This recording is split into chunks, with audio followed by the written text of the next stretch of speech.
대교구 전도대 아름다운 찬양에 감사드립니다. 우리 장문환 대장님의 대원들이 함께 나오셔서 아름다운 찬양으로 영광 돌려주셔서 감사합니다.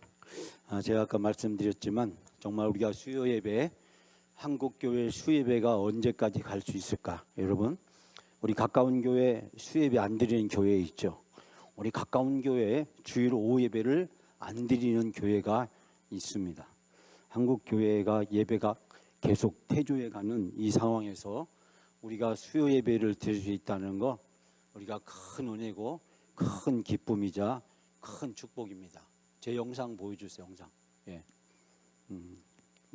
잠깐만요. 영상이 뭐가 잘 안 되는가 봐요.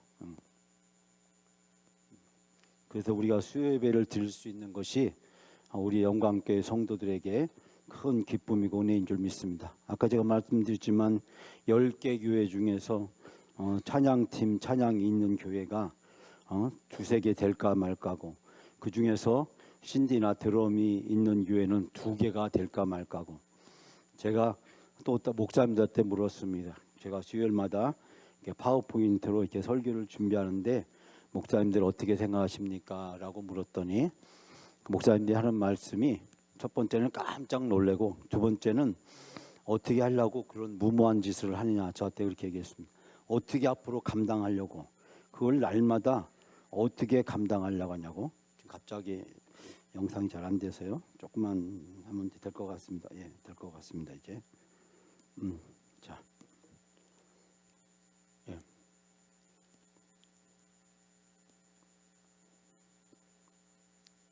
됐습니다.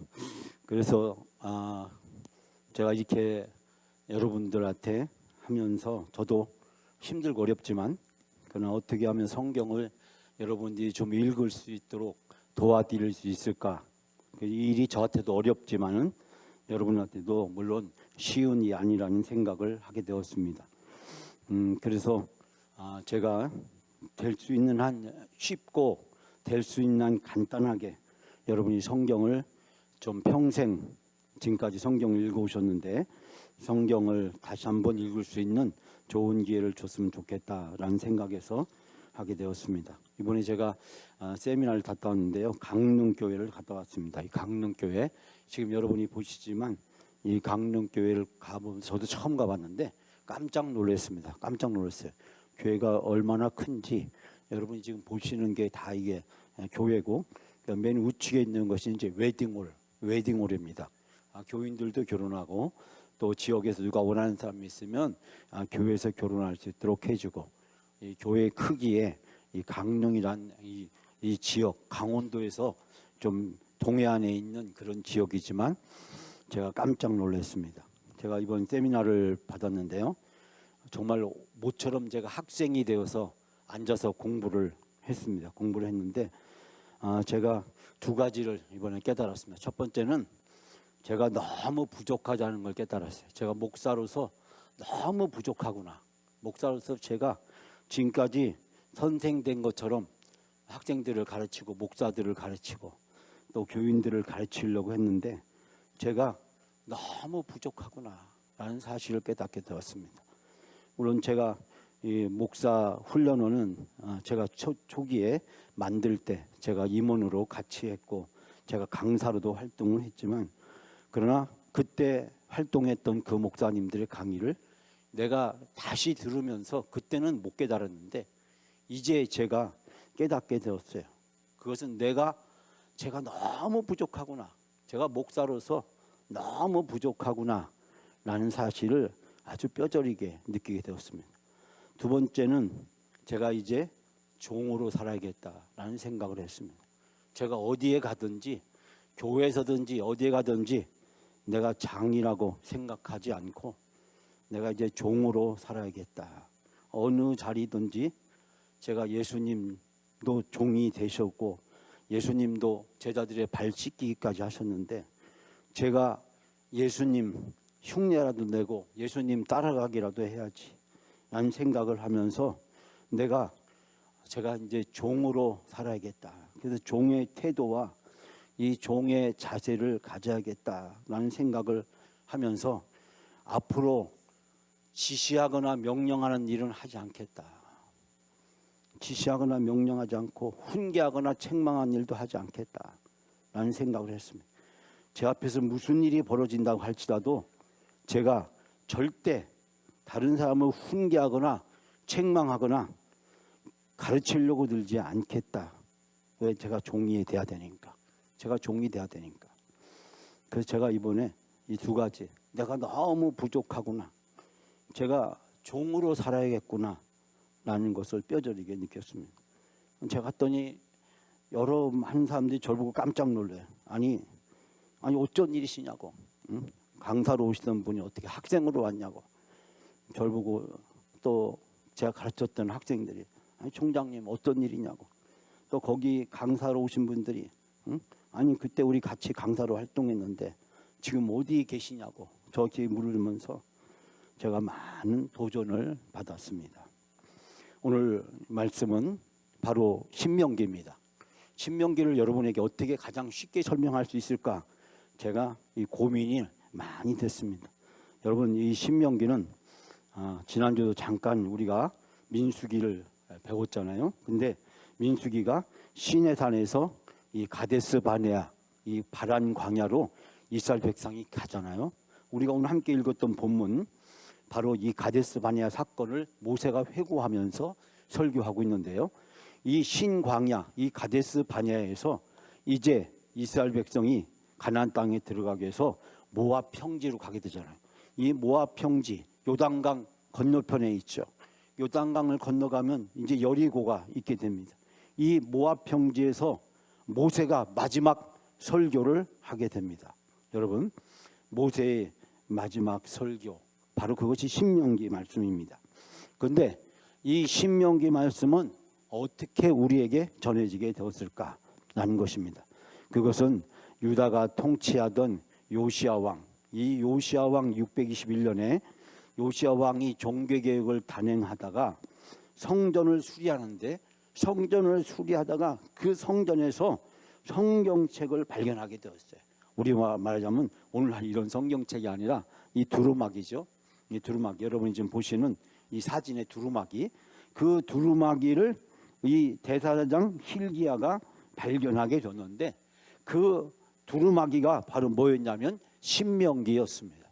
그러면 왜 신명기가 성전에 왜 한 구석에 이것이 처박혀 있었을까?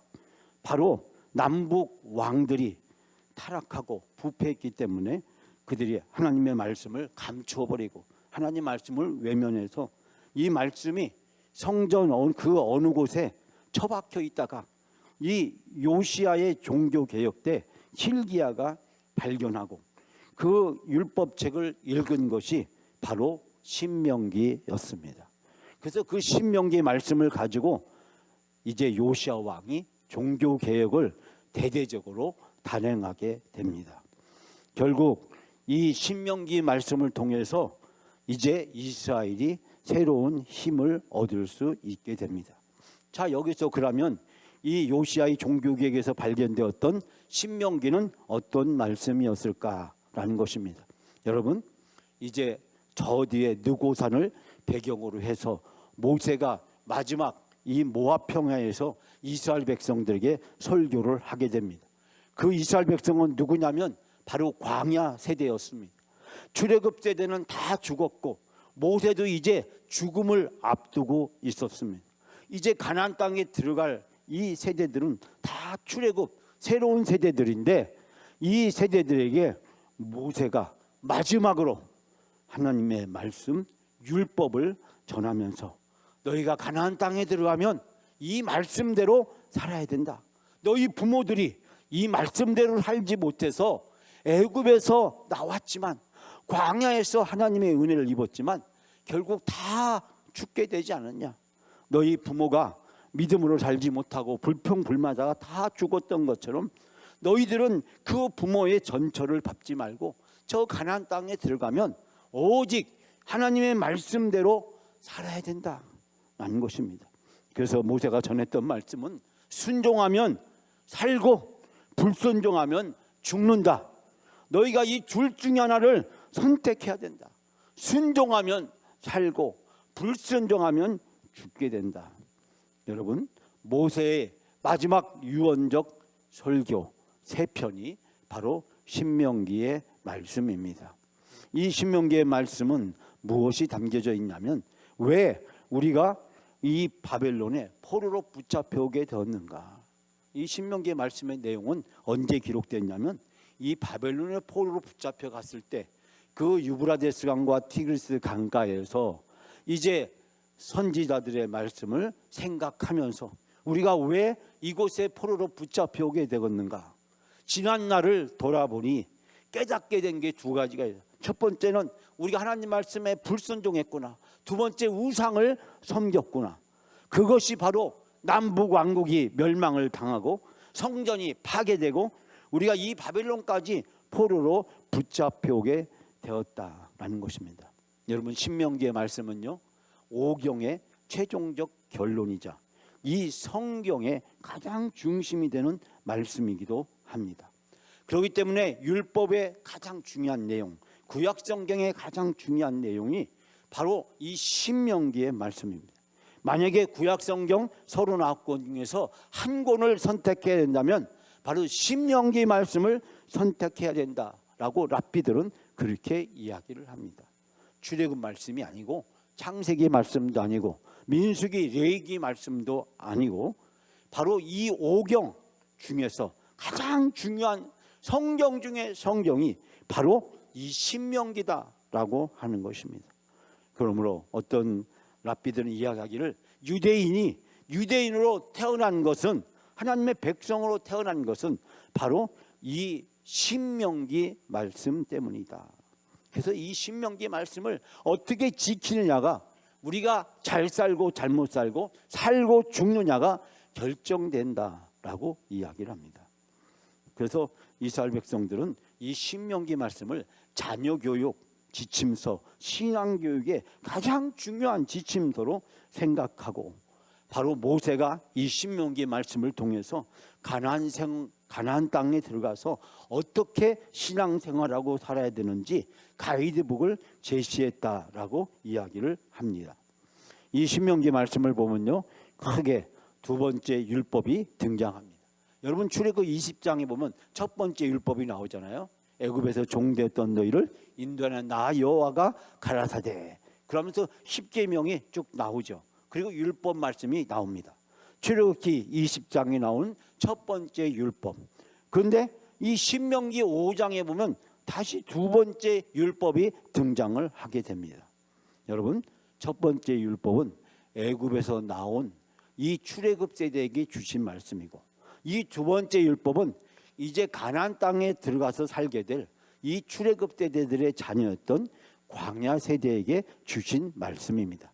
그래서 신명기를 뭐라고 하냐면 2번째 율법, 출애굽기를 첫 번째 율법이라고 불려지게 됩니다. 그런데요, 이 신명기에는 3편의 설교가 있습니다. 오늘 그 얘기를 하려고 합니다. 저는 오늘 첫 편의 설교를 말씀드리고 다음 주에는 2편의 설교, 그 다음 주에는 3번째 설교를 말씀드리려고 합니다. 이 첫 번째 설교는요, 바로 애굽에서 나온 그 출애굽 세대들에게 있었던 일을 모세가 회고하면서 설교합니다. 그래서 이 첫 번째 설교를 회고적 설교, 과거적 설교라고 이야기합니다. 과거를 돌아보면서 애굽에서 있었던 일, 그리고 애굽에서 어떻게 나왔는지, 그리고 광야에서 어떻게 지내게 되었는지 40년을 돌아보면서 모세는 지난 일을 회고하면서 불순종에 대한 반성을 하고 있는 것이 첫 번째 설교입니다. 그래서 우리가 오늘 함께 읽었던 그 말씀, 애굽에서 나와서 가나안에 12명의 정탐꾼을 보내었다가 그 정탐꾼의 실패가 결국 이스라엘 백성이 38년 동안 광야에서 훈련을 받게 된 이야기, 그리고 이 출애굽 세대들이 광야에서 다 죽게 된 이야기를 소개하고 있습니다. 물론 그 중에 모세도 예외는 아니었습니다. 자, 2번째 설교 우리가 다음 주에 함께 나누게 될 텐데요. 이 2번째 설교를 현재적 설교라고 이야기합니다. 여기에서는 바로 모세가 이제 율법을 다시 한번 이 광야 세대에게 설명을 합니다. 그러면서 이 가나안 땅에 들어가서 어떻게 살아야 되는지 가나안 땅 생활 지침서가 바로 이 두 번째 설교에서 등장합니다. 자, 그리고 세 번째 설교, 이 세 번째 설교는 이제 앞으로 미래를 제시합니다. 그래서 미래적 설교라고 이야기합니다. 즉 신명기의 말씀을 통해서 우리가 너무나 잘 알고 있는 28장 말씀, 여러분들 잘 알죠? 우리가 순종하면 복을 받고, 그리고 불순종하면 저주를 받게 된다. 모세는 축복과 저주를 선포하면서 이스라엘 백성과 약속을 맺게 됩니다. 그 약속은 뭐냐면 이 율법을 잘 지켜서 앞으로 복받는 삶을 이 가나안 땅에 가서 살아야 된다. 그리고 마지막으로 모세는 유언을 하고 자기의 생애를 마치게 됩니다. 자, 신명기는 바로 이러한 책인데요. 신명기를 도표로 설명하면 이렇게 약간 복잡한 내용을 담고 있습니다. 그러나 여기서 이제 중요한 걸 몇 가지만 살펴본다면 신명기, 제가 방금 말씀드렸듯이 1장부터 4장, 오늘 이 말씀을 여러분에게 제가 15분 동안 드릴 건데요. 이 1장부터 4장까지 신명기의 말씀은요, 회고적 설교, 제가 방금 말씀드렸죠. 애굽에서 나와서 지난 40년 동안 이스라엘 백성에게 무슨 일이 있었는지, 광야 생활을 요약해서 하나님의 돌보심과 이스라엘의 불순종, 그리고 심판에 대해서 이야기를 하고 있습니다. 여러분이 신명기를 읽지 않으신 분들은 이번 주 가셔서 1장부터 4장까지 말씀을 한번 읽어보시기 바랍니다.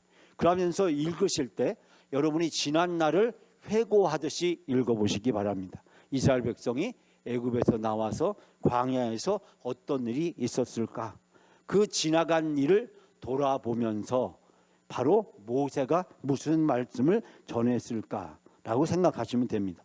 자, 다음 주에 오실 때는 여러분이 5장부터 26장 말씀을 읽어서 오시면 좋겠습니다.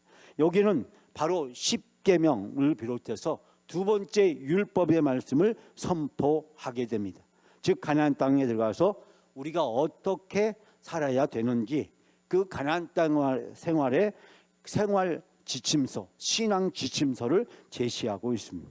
세 번째, 제가 아까 말씀드렸듯이 27장부터 34장, 자, 우리가 이제 다다음 주가 되겠죠. 이때는 세 번째 설교가 되겠는데 축복과 저주의 설교가 담고 있습니다. 여러분, 이렇게 신명기는 크게 세 부분으로 나누어져 있는 것을 알 수 있게 됩니다. 자, 그 중에서 오늘 우리 함께 나누게 될 회고적 설교를 다른 말로 역사적 설교라고도 이야기를 합니다. 자, 모세는 무엇을 회고했을까요? 지난 일을 돌이켜보면서 무슨 내용을 말씀하고 있을까요? 자, 여기에서 우리가 신명기라는 책을 잠깐만 언급하고 넘어가도록 하겠습니다. 신명기는 바로 말씀하시는 하나님에 대해서 소개합니다. 창세기는 창조하신 하나님이잖아요. 우리가 출애굽기는 구속하신, 구원해 주신 하나님이라면 이 신명기는 말씀하신 하나님이고, 신명기의 가장 중요한 주제는 잊지 않도록 기억하라라는 것입니다. 그래서 영어 성경에는 remember라는 단어를 쓰고 있는데 기억하라는 것입니다. 하나님이 애굽에서 어떻게 인도해 주셨는지, 그리고 오늘날 우리가 어떻게 하나님의 백성이 되었는지, 하나님이 우리에게 주신 그 말씀을 잊지 말고 기억하라는 것입니다. 그 이야기는 하나님의 은혜를 기억하라고 하는 것입니다. 바로의 노예에서 하나님의 백성이 어떻게 되었는지, 우리가 어떻게 하나님의 은혜를 입게 되었는지 기억하라고 모세는 이야기합니다. 잊지 말고 기억하라. 여러분, 우리가 잊지 말고 기억해야 되는데 그러지 못한 경우가 얼마나 많습니다. 한국 사람이 가장 좋아하는 찬송, 여러분 어떤 찬송이죠? 지금까지 지내온 것. 이번에 쉬는 시간에 잠깐 찬송가를 가지고 퀴즈 대회를 했어요. 그래서 제가 맞췄습니다. 제가 맞춰가지고 상금을 받았는데 10가지 문제를 냈는데 그중에 한 문제씩 맞출 때마다 상을 주었어요. 한국 사람이 가장 좋아하는 찬송, 예? 지금까지 지내온 곳. 뭐 여러 사람이 뭐 여러 가지, 나의 갈 길 다가도록 뭐 많은 찬송을 했지만 제가 맞춘 문제는 뭐냐면 성경책에 주기도문 찬송은 몇 번 나올까요? 여러분 혹시 아세요? 제가 맞추신 분에게 선물을 드리겠습니다. 예? 우리 찬송가에 주기도문 찬송이 몇 번 나올까요? 우리 노건사님 용기 있게 3번을 드셨습니다. 아쉽습니다. 맞추지는 못하셨습니다.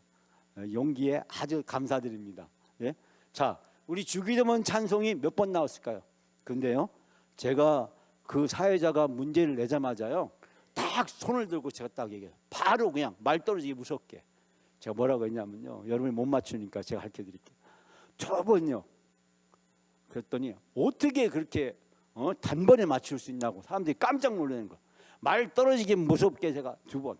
왜냐하면 제가 새벽기도 끝날 때 주기도문 찬양을 끝내볼까? 그래서 이 찬송가를 찾아가서 불러봤더니 이 2곡이 다 어렵더라고요. 맞지가 않더라고요. 맞지가 않아. 그래서 제가 이 2곡을 가지고 이것도 안 되고 저것도 안 되고 그 제가 포기했던 기억을 생생하게 가지고 있기 때문에 주기도문 나오자마자 제가 손들고 2번요 소리 질렀더니 사람들이 저보고 하는 말이 아이고 우리 총장님이나 하신 분이 뭘 맞추겠다고 상금 타려고 저렇게 눈이 멀어가지고 그러냐고. 아니 내가 아무도 못 맞추니까 내가 맞춘 거 아니냐고. 그때는 막 그 사이에 막 찬송가를 막 뒤적거리고 있는 거예요. 예? 여러분 한국 사람이 가장 좋아하는 찬송, 여러분도 그 찬송 좋아하세요? 지금까지 지내온 거. 예? 그 찬송이 얼마나 그 찬송이 무엇을 얘기합니까? 잊지 말고 기억하라는 거죠. 하나님의 은혜를 잊지 말고 기억하라. 여러분 신명기는 기억하라.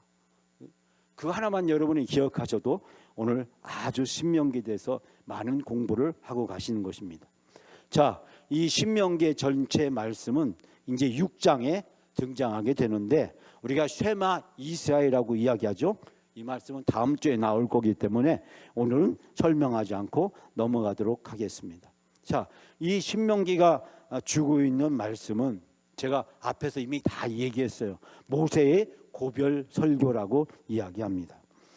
이 고별 설교, 모세가 이제 모압 평지에서 이 광야 세대를 다 모아놓고 설교할 때 얼마나 마음이 착잡했겠어요. 네? 자기도 저 가나안 땅에 들어가고 싶은데 들어갈 수가 없어. 이 가나안 땅에 들어갈 이 세대를 생각하니까 모세가 앞길이 캄캄해. 왜 캄캄해요? 이 광야 세대들, 네? 이 광야 세대들을 보니까 너무 철부지야. 너무 철부지야. 그 부모들도 문제가 많았지만 이 광야 세대들이 저 가나안 땅 가서 과연 하나님의 말씀대로 살 수 있을까? 모세가 이 가나안 세대들을 광야 세대를 살펴보니 모세의 마음이 너무나도 안절부절한 거예요. 그래서 모세가 지난 일을 회고하면서 돌이키면서 너희 부모들이 이렇게 하나님의 은혜를 입었는데 그런데 그 은혜를 저버리고 불평불만을 일삼다가 결국 이 광야에서 다 죽었는데 너희들은 결코 이 부모들의 전철을 밟으면 안 된다. 가나안 땅에 들어가서 절대로 너희들은 부모의 전철을 밟지 말라라는 이야기의 설교를 하면서 바로 이 신명기에서 그 유명한 순종하면 복을 주시고 불순종하면 저주를 받는다는 인과응보의 말씀을 전하면서 이 가나안 땅에 들어가서 우리가 어떻게 살아야 되는지 구체적인 영성 교육의 지침서를 제공해주고 있습니다. 그래서요, 이 모세 오경, 이스라엘 백성이 성경 중에 성경이라고 생각하는 이 모세 오경 중에 최종 결론이자 이 구약 성경의 가장 중요한 결론, 바로 그것이 신명기의 말씀이다.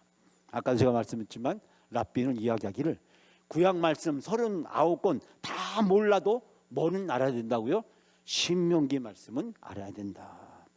그래서 이 신명기를 쉐마 이스라엘이라고 이야기하면서 집 문설주에다가 이 신명기 다음 주에 등장하는 이 5장 6장의 말씀을 조그만 종이에 써가지고 그 문설주에다 통에다가 넣어놓고요.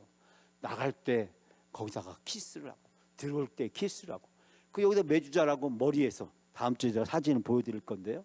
머리에다가 조그만 상자를 둘러매고 그 상자 안에다가 그 쉐마 이스라엘 말씀을 기록해 놓고 내가 이 말씀대로 살아야겠다. 그리고 이 손목에다가 그 말씀을 메어서 내가 이 말씀대로 살아야겠다. 여러분 생각해 보세요. 왜 이렇게까지 그들이 하려고 했을까라는 것은 신명기 말씀을 지키면 살고 신명기 말씀을 지키지 못하면 죽는다라고 생각했기 때문입니다. 자, 우리가 알다시피 이스라엘 백성은 홍해 바다를 건너게 되잖아요. 하나님의 놀라운 은혜를 체험하게 되었습니다. 그리고 하나님이 모세를 통해서 시내산에서 십계명을 주었잖아요. 여러분 이때 하나님과 이스라엘 백성 사이에 언약을 맺잖아요. 나는 너희의 하나님이 되고 너희는 내 백성이 되고. 그러니까 하나님과 이스라엘 백성 사이에 시내산 언약, 이 약속을 맺게 됨으로써 이제 바로의 노예가 하나님의 백성이 된 거잖아요. 왕 같은 제사장이 된 거잖아요. 하나님의 백성이 되는 이 거룩한 의식이 시내산 언약에서 맺어지고 하나님이 그 말씀으로 십계명과 율법을 주신 거잖아요. 이 얼마나 놀라운 은혜였습니까? 그런데 이스라엘 백성이 가나안에 12명의 정탐꾼을 보냈잖아요. 여러분 이 그림에서 상상으로 그린 그림이지만 그러나 이 가나안 땅이 얼마나 풍족하고 얼마나 좋은 땅입니까? 하나님이 주신다는데 믿고 가면 되는데 12명 중에서 10명이 아이고 우리는 다 죽었습니다. 우리는 그들이 배한 밥입니다. 가데스 바네아. 여러분 이스라엘 백성이 애굽에서 나와서 가장 치명적인 이 저주와 이 치명적인 고통의 현장이 된 그것이 바로 가데스 바네아. 12명의 정탐꾼을 보냈다. 10명의 정탐꾼이 다 죽었습니다. 애굽으로 돌아갑시다.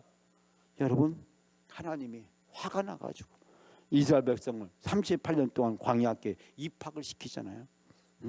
그런 이스라엘 백성에게 이제 모세가 마지막으로 설교를 합니다. 그 설교 말씀이 제가 신명기서라고 말씀드립니다. 모세는 지나온 세월을 돌이켜봅니다. 애굽에서 어떻게 나왔는지 이 광야 대대는 모르죠. 그거를. 그러니까 너희 부모가 애굽에서 어떻게 나왔는지 그리고 광야에서 40년 동안 어떻게 살았는지 광야 세대 중에서 그 40년 동안 지내온 생활을 아는 것도 있고 모르는 것도 있죠. 그런데 바로 그 이야기를 해줍니다. 부모들의 이야기, 성공한 이야기, 구원의 이야기, 실패한 이야기, 불순종의 이야기, 광야에서 죽게 된 그 이야기가 바로 1장부터 오늘 바로 첫 번째 설교에서 모세가 등장을 합니다. 자, 이건 좀 어려운 얘기 때문에 건너뛰고 제가 이제 여러분에게 4가지 말씀을 드리고 오늘 설교를 마치려고 합니다. 자, 첫 번째 하나님의 약속입니다. 이 첫 번째 설교에서 모세는 어떤 말씀을 하고 있을까? 여러분, 첫 번째 바로 하나님의 약속인데요. 우리 다 같이 한번 읽을 수 있는 분, 글자가 좀 작아서 죄송합니다. 제가 좀 더 크게 만들었어야 되는데 한번 읽겠습니다. 내가 너희의 조상 아브라함과 이삭과 야곱에게 맹세하여 그들과 그들의 후손에게 주리라 한 땅이 너희 앞에 있으니 들어가서 그 땅을 차지할지니라. 아멘.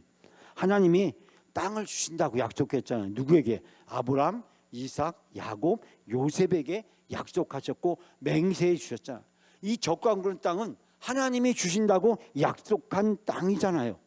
하나님의 약속이었어요. 그래서 애굽에서 그 땅을 주시려고 이들을 불러낸 것입니다. 우리 하나님 여호와께서 그를 우리에게 넘기심에 다만 그 가축과 성읍에서 탈취한 것은 우리의 소유로 삼았으며 우리 하나님 여호와께서 그 모든 땅을 우리에게 넘겨주심으로. 여기서 넘겨주셨다. 하나님이 주신다는 거, 우리에게 주신다라고 하는 것을 이야기하고 있습니다. 이 땅은 우리의 노력으로 얻어지는 것이 아니라 하나님이 주신다는 것. 우리가 여호수아를 통해서 함께 배운 게 있잖아요. 그것은 무엇이었습니까? 하나님이 가나안 땅을 이스라엘 백성에게 넘겨주셨잖아요. 이스라엘 백성이 능력으로 싸워서 얻은 게 아니잖아요. 전쟁에서 승리해서 얻은 것이 아니었잖아요. 하나님이 이스라엘 백성에게 주셨잖아요. 전쟁을 하나님이 다 해주셨잖아요. 그래서 이스라엘 백성이 여리고 성도 무너지고 아이 성도 점령하고 그 모든 땅을 점령해서 얻게 된 것이잖아요. 자, 두 번째 바로 이스라엘 백성의 태도입니다. 그런데 이스라엘 백성은 어떠한 태도를 취했을까요? 오늘 아까 우리가 함께 읽었기 때문에 따로 읽지는 않겠습니다. 여기에서 여호와의 명령을 거역하고 장막 중에 원망했어요. 그래서 그들이 어떻게 형제들이 우리를 낙심했다.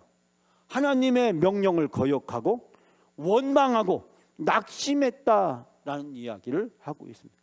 하나님은 그 땅을 넘겨주겠다고 했는데 이 정탐꾼들이 가가지고 갔다 와서 이야기하기를 하나님의 명령을 거역하고 하나님을 원망하고 낙심하게 되었다라고 이야기를 하고 있습니다. 그래서 하나님은 이스라엘 백성들에게 이야기를 합니다. 너희가 여기까지 어떻게 오게 되었냐? 한번 돌아보자. 너희가 애굽에서 어떻게 나오게 되었느냐? 광야에서 40년 동안 어떻게 지내게 되었냐? 한번 돌아보자. 오늘 우리가 함께 봉독한 말씀이잖아요. 저는 이 말씀 중에서 사람이 자기 아들을 안는 것 같이 아들을 안아서 키우듯이 우리 손자 손녀를 얻으신 우리 할머니 할아버지가 되신 우리 성도님들 아들 딸 기를 때는 몰랐는데 이 손자 손녀 키울 때 얼마나 눈에 밟히는지 제가 어디 가나 뭐 스마트폰에 다 할머니 할아버지들 핸드폰 보면 전부 다 손자 손녀 사진 그리고 그 이야기가 반드시 빠지지 않고 나와요. 여러분 근데 하나님이 저 애굽에서 가나안 땅으로 오기까지 여기까지 오기까지 하나님이 너희를 안아서 이곳에 이르게 하셨다. 우리가 여기까지 오게 된 것은 우리의 힘이 아니란 거. 우리가 홍해바다를 건넌 것도 아니고 광야에서 우리가 살아남은 것도 아니고 하나님이 안아서 우리를 이곳까지 이르게 하셨다. 근데 그분이 이제 우리보다 먼저 그 길을 가시고 너희가 갈 길을 지시해 주신다라고 이야기하고 있습니다. 즉 과거에 하나님이 우리를 안아서 인도해 주셨다는 것은 보호해 주셨다는 거잖아요.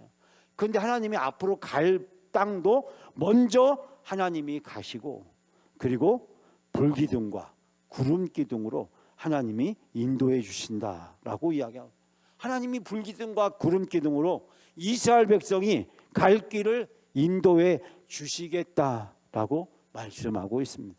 하나님은 과거에 하나님일 뿐만 아니라 현재도 함께 하시고 미래에도 우리를 인도해 주시는 하나님이다라고 이야기하고 있습니다. 모세는 이제 설교합니다. 자, 우리가 여기 1절 말씀이라고 되어 있는 부분 같이 한번 읽을까요? 이스라엘아 이제 내가 너희에게 가르치는 규례와 법도를 듣고 준행하라. 그리하면 너희가 살 것이요 너희 조상의 하나님 여호와께서 너희에게 주시는 땅에 들어가서 그것을 얻게 되리라. 아멘. 여러분 그 아래에 있는 말씀도 마찬가지입니다. 5절 6절 9절 말씀도 다 우리에게 마찬가지 말씀이에요. 우리가 앞으로 살아가야 될 그 땅에서 하나님의 법도 하나님의 말씀 하나님이 주셨던 그 율법의 말씀을 지키고 행하게 되면 우리가 살게 될 것이다 라고 말씀을 하고 있습니다. 여러분 이 1편부터 4편까지 짧은 장을 여러분 집에 가서 한번 읽어보시면서 이 말씀이 우리에게 무엇을 이야기하고 있을까? 이스라엘 백성이 가장 중요하게 생각하는 이 신명기의 서론에 해당되는 말씀은 지난 일을 돌이켜보면서 하나님이 은혜로 여기까지 우리를 인도해 주셨음을 고백하고 있습니다. 저는 이 말씀을 통해서 우리가 깨닫게 되는 것은 우리의 존재가 얼마나 소중한 존재인가를 깨닫게 됩니다. 여러분 신명기 33장 29절에서 33장 29절 말씀 이스라엘이여 너는 행복한 사람이로다. 여기에서요 우리가 이스라엘 대신에 자기 이름을 넣고 너 대신에 내 대신에 자기 이름을 놓고, 글자가 좀 작아서 제가 좀 잘못 만들었네요. 이 말씀만 크게 만들었어야 되는데, 자, 우리가 좀 작지만 한번 읽어볼까요? 자기 이름을 넣어서, 자, 시작. 김명찬이요, 명찬이는 행복한 사람이로다. 여호와의 구원을 명찬같이 얻을 백성이 누구랴. 그는 명찬이를 돕는 방패시요, 명찬의 영광의 칼이시로다. 명찬의 대적이 명찬에게 복종하리니 명찬이가 그들을 뭐에 높은 곳을 밟으리로다. 신명기 33장 29절 집에 가셔서 다시 한번 읽어보시면서 자기 이름을 넣어서 한번 읽어보시기 바랍니다. 여러분, 지나온 우리의 세월을 돌이켜보면 하나님의 은혜가, 하나님의 사랑이 얼마나 큰지 우리가 고백하지 않을 수 없습니다. 그러므로 예수 믿어서 구원받은 우리들이, 천국을 가지고 있는 우리들이 이 세상을 살아가면서 어떠한 일이 있어도 우리는 행복하고 기쁘고 즐겁게 살아야 됩니다. 내 안에 천국이 있는데, 영생이 있는데, 예수 그리스도가 있는데, 지옥이 있는 사람처럼, 죽음이 있는 사람처럼, 저주와 멸망이 있는 것처럼 불평하고 짜증내고 신경질내고, 우리는 그렇게 살아갈 시간이 없어요. 우리는 그렇게 살아가도록 부르심을 받은 사람이 아닙니다. 애굽에서 죄의 노예로, 바로의 노예로 살던 우리를 하나님이 인도해 주셨어요. 어떻게 우리를 하나님이 구원해 주셨습니까? 독생자 예수 그리스도, 그분을 통해서 우리를 구원해 주시고 우리를 하나님의 자녀 삼아 주셨습니다. 그러면 우리는 어떠한 상황 속에서도 행복한 사람으로, 천국이 내 안에 있고 영생이 내 안에 있고 세상의 무엇과도 바꿀 수 없는 생명을 내가 얻었기에 어떠한 순간에도 행복한 인생을 살아가는 여러분의 삶이 다 되시기를 주님의 이름으로 축복합니다.